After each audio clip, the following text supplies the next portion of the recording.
Benjamín Solís Guaro, estudiante de Ingeniería Civil de la Universidad Nacional del Santa.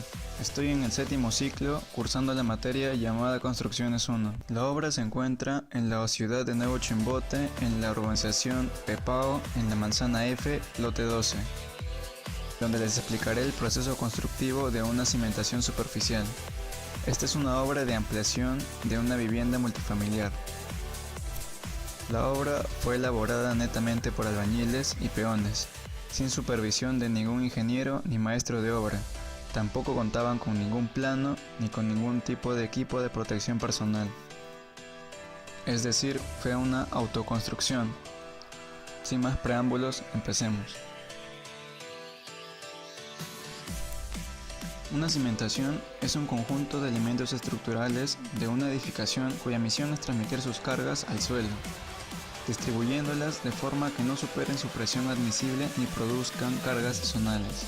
El proceso constructivo empieza con las obras preliminares ejecutadas antes de la construcción, tales como demolición, limpieza, nivelación, trazo y replanteo. Estas obras preliminares ocurren antes de la construcción y no forman parte de la estructura del edificio. La demolición se podrá ejecutar a mano o con un cargador frontal o cualquier otro método hecho por el contratista.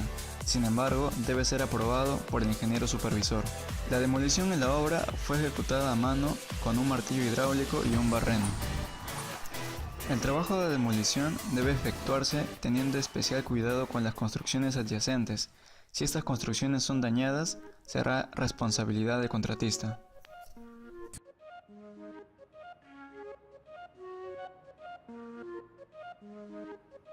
Limpieza. Se refiere a la remoción del material suelto en la superficie del terreno, por lo general, luego de las demoliciones. En la obra observamos que separan el material excedente, es decir, el desmonte y materia orgánica. Las excavaciones se ejecutarán de acuerdo a las líneas o como se muestren en los planos o como le indica el proyectista. Una excavación es un movimiento de tierra. Esta puede ser realizada de forma manual o mecánica. Existen 5 tipos de excavación de acuerdo al tipo de terreno: terreno blando, semiduro, duro, muy duro y excavación en roca. Ahora, la excavación fue en terreno blando, hecha de forma manual, exclusivamente con pala.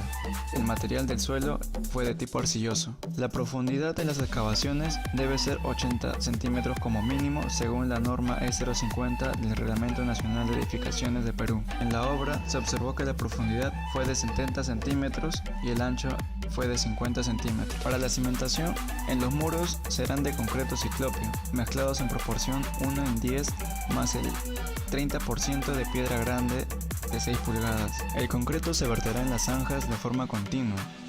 Previamente debe haberse regado tanto las paredes como el fondo, con el fin de que la arena no absorba el agua del concreto, no permitiendo perder por lo menos una capa de espesor, y luego de esto se agrega piedra con una dimensión máxima de 6 pulgadas y una proporción mayor de 30% del volumen del cimiento.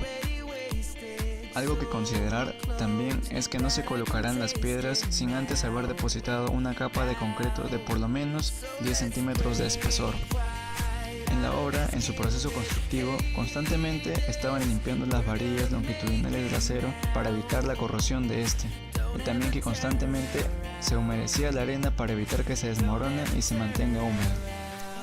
Después de haber humedecido, el maestro de obra ordenó colocar las piedras del mismo terreno para mejorarlo. Sin embargo, no colocó concreto previo a este, como ya fue explicado. De igual manera, la dimensión de las piedras fue mayor a 6 pulgadas, incumpliendo con las normas. Se sabe que para evitar la corrosión del acero, se deberá colocar un solado, para que el acero no tenga contacto con el terreno natural. Sin embargo, el maestro de obra optó por colocar piedras entre 8 a 10 pulgadas en vez de un solado. El solado es una capa de concreto que se coloca en el fondo de la excavación para zapatas, muros de contención o losas de cimentación, proporcionando una base para el trazado de los elementos estructurales, la colocación de su armadura y la protección de esta. Aquí vemos que colocó las piedras por debajo de la malla. La armación de la columna fue adherida a la malla respetando los dobleces. Estas columnas estaban alineadas mediante cordeles. Seguido de esto colocó 2 placas, debido a que en este lugar se iban a colocar una puerta de 1 metro de ancho. Las dimensiones de las columnas fueron de 25 por 25 centímetros y de las varillas del acero de estas fue de 17 por 17 centímetros, teniendo un recubrimiento de 4 centímetros en cada lado, y de las placas de 10 por 25 centímetros.